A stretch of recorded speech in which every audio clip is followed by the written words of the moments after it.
Entrevista Venevisión, líder en opinión, por tu canal independiente Venevisión. ¿Qué tal, amigos? Muy buenas tardes, sean todos bienvenidos a Entrevista Venevisión. Ya está aquí con nosotros el diputado ante la Asamblea Nacional, Jesús Faría, y también candidato por el Circuito 4, que corresponde el Valle, Cochi, Santa Rosalía del Distrito Capital, en representación del Partido Socialista Unido de Venezuela. Gracias por estar con nosotros el día de hoy. Muchas gracias por la invitación. Tenemos muchísimos temas que conversar con usted. Yo quisiera que comenzáramos hablando acerca de esa discusión del presupuesto 2016 y la pregunta a Marco que se hace: ¿quién va a llevar la mayor carga cuando se trata de impuestos? Usted respondía que desde el Partido Socialista Unido de Venezuela no estaban de acuerdo con el IVA y que la mayor parte de los impuestos la pagarían los empresarios. Pero esto genera una duda. En el marco de un escenario de un gran desabastecimiento, ¿cuáles son las iniciativas que tienen los empresarios para invertir en Venezuela? Mira, te agradezco la pregunta. En primer lugar, porque el presupuesto es una herramienta fundamental para impulsar el desarrollo de un país y en buena medida mide el sentido político que tiene cada gobierno. Es decir, en función de qué intereses se gobierna y se toman las decisiones. La inmensa mayoría de ese presupuesto, más del 42%, va a estar destinado a lo social. Y nosotros hemos mantenido esa carga importantísima, carga entre comillas, que es una obligación nuestra: servir al pueblo, la salud, la educación, el deporte, la vivienda, son elementos fundamentales. Eso lo puede hacer un gobierno socialista. Eso no lo puede hacer un gobierno de la derecha. Un gobierno de la derecha instrumentaría el plan del Fondo Monetario Internacional, recortar lo que llaman gasto público y desmantelar el Estado. Es una gran diferencia. El pueblo debe entender esto. En medio de este contexto político, el pueblo debe entender qué significa tener un gobierno revolucionario colocando los recursos disminuidos por el desplome de los precios del petróleo para el pueblo. Eso en primer lugar. En segundo lugar, tú planteas el tema de los impuestos.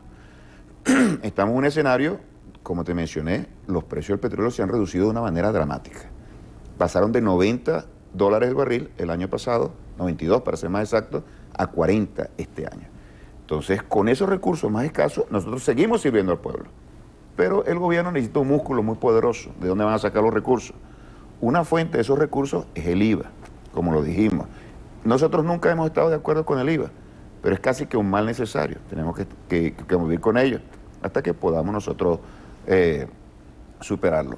Y aún así, podemos decir lo siguiente: los artículos de primera necesidad están exentos de IVA. La gente no paga IVA. Es una gran ventaja. País único en el planeta con ese IVA. Y número dos, los recursos que se obtienen del IVA van destinados fundamentalmente a la inversión social. De tal manera que es un cambio distinto. Y nosotros estamos luchando para finalizar la idea y tu pregunta en relación a la carga que van a tener los empresarios por una reforma tributaria donde exista mayor justicia. ¿En qué sentido? Los empresarios deben contribuir con mayores recursos a el desarrollo de una nación más igual y más justa. Los empresarios venezolanos son los que tienen el menor aporte en toda América Latina a el fisco de nuestro país. Pero precisamente el día de hoy hay declaraciones del presidente de Conindustria que dice que los empresarios no aguantan más impuestos. De la mano de este anuncio de nuevas medidas en materia tributaria, también están las fiscalizaciones que se están llevando a cabo, que son interpretadas por muchos empresarios venezolanos como un ataque que se hace desde el gobierno a sus esquemas de producción. ¿Cómo armonizar todos estos elementos para que de verdad haya una reactivación económica que beneficie a todos los venezolanos con mayor presencia de productos en los anaqueles, que es en consecuencia cómo los ciudadanos viven en la cotidianidad del abastecimiento, que sería el óptimo para el país? Nosotros confiamos en la sensatez de los empresarios que invierten, en los empresarios que tienen un compromiso con el desarrollo y en los empresarios que tienen un mínimo de sensibilidad social. La historia de Venezuela durante todo el siglo XX y lo que va de este siglo nos indica que los empresarios han asumido una conducta parasitaria. Sin invertir y sin competir, han amasado las ganancias más elevadas del planeta. De tal manera que, teniendo la menor carga tributaria de todo el continente, no pueden decir que están agobiados por los impuestos. Ahí están los estudios de entes internacionales, nacionales, privados, públicos, todos coinciden en eso. Es el empresario que menos contribuye al fisco. Nosotros, como gobierno socialista, tenemos que tomar de donde más hay y colocar donde menos hay y más necesidades tenemos que atender. Número uno. Número dos, ellos tienen gigantescas ganancias y no las utilizan para la inversión, de una u otra manera tiene que canalizarse. ¿A quién? A los sectores menos favorecidos. Ahora, nosotros tenemos una experiencia muy negativa con este sector empresarial. Se niegan absolutamente todo lo que se haga del gobierno. Contribuyen a la especulación, de hecho son los principales promotores, al contrabando. Promueven una figura tan distorsionadora, prácticamente desestabilizadora hasta los tuétanos de la economía como es Dollar Today. Se aprovechan de esas actuaciones que son igualmente parasitarias para favorecer sus intereses, dejando al margen el interés de la nación. Podemos nosotros construir un país con esta casta empresarial que arruinó a nuestro país a lo largo de todo el siglo XX. Son los grandes responsables de la ruina del siglo XX venezolano. Entonces ahora le exigen al gobierno bolivariano que nosotros nos pleguemos y nos subordinemos a sus intereses y a sus visiones. Este es un gobierno del pueblo trabajador y, por supuesto, atiende la existencia de un sector empresarial, pero no es un gobierno de una élite empresarial, no será su instrumento. Eso no será jamás. Siempre gobernaremos en función de los intereses populares. Diputado, las generalizaciones a veces nos hacen caer en errores y pensar que todos los empresarios están en esta postura tal vez es un poco desfasado de la realidad, porque si hay empresarios que estarían comprometidos con el futuro del país. En este sentido, los procesos de diálogos a los cuales llamó el Ejecutivo Nacional y en el cual se vio involucrado todo el sector empresarial, ¿cuáles fueron los alcances? ¿Cuáles fueron los avances? Porque también vemos que en el contexto político, recientemente el presidente Nicolás Maduro ha hecho un llamado al diálogo nuevamente a la oposición venezolana. En respuesta, el coordinador de la Mesa de la Unidad Democrática ha dicho que no cree en los llamados a diálogo por parte del gobierno. ¿Cómo creer en el diálogo hoy? Mira, yo estoy de acuerdo, no se puede generalizar. Por eso te dije, confiamos en el empresariado sensato y que creen en el país. Pero hay una élite que está siendo utilizada como mecanismo político para desestabilizar este país. Utilizan su poder económico para atentar contra la estabilidad política de este país y para jugar al golpe de Estado. Tenemos Fede Industria, metido de lleno en el desarrollo del país, con extraordinarias expectativas en relación al desarrollo de la faja petrolífera Hugo Chávez. Y tenemos a Lorenzo Mendoza, dialogando con el Fondo Monetario Internacional y con el principal cerebro económico de la derecha venezolana, que es Ricardo Hausmann, al quien acompaña también, por supuesto, el candidato de la oposición en el circuito donde yo estoy, dialogando con el Fondo Monetario Internacional, para que cuando se dé el plan de la guerra económica, derrocando al gobierno venezolano, le puedan entregar en bandeja de plata nuestro país al Fondo Monetario Internacional. ¿Qué significa eso? Eso significa privatizaciones, eliminación del Estado, eliminación de la salud pública, de la educación pública. Es decir, que vengan las grandes corporaciones a saquearnos. Hay posibilidades de diálogo sobre esa base. Hay posibilidades de diálogo con un grupo político que tiene un plan para caotizar el país, es la derecha. Bueno, nosotros decimos, vamos a dialogar. ¿Sobre qué vamos a dialogar? Sobre respeto al proceso electoral, respeto a los resultados electorales. Vamos a respetarlo. Ellos dicen que tienen 120% de los votos. Yo me entré, bueno, ¿cómo es esto? Sí, que ya ganaron las elecciones.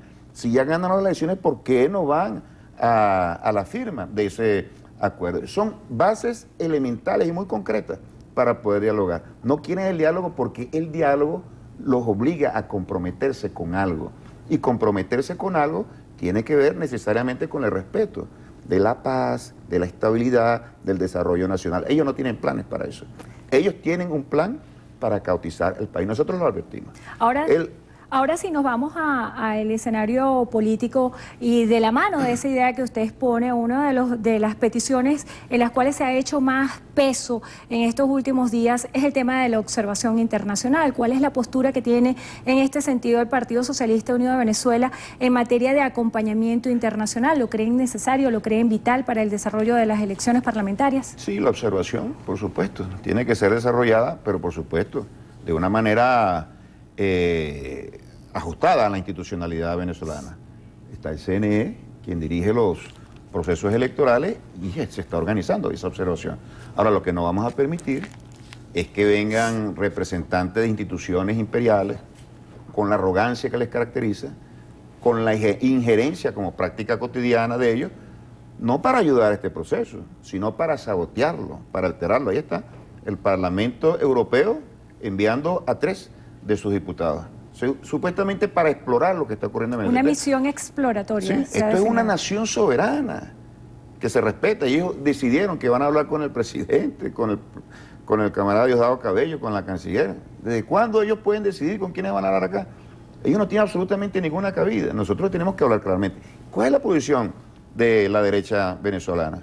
Auspiciar ese tipo de conducta. Es decir, que su condición de peones, de agentes extranjeros o de factores de mucho poder en el extranjero los obliga precisamente a tratar de abrirles espacio para que vengan acá, no a contribuir al diálogo ni al desarrollo, porque de hecho la oposición ha dicho que no quiere ningún tipo de diálogo, sino para promover una situación de inestabilidad. Y eso, para finalizar la idea, me lo permite, es una conducta que tiene un denominador común.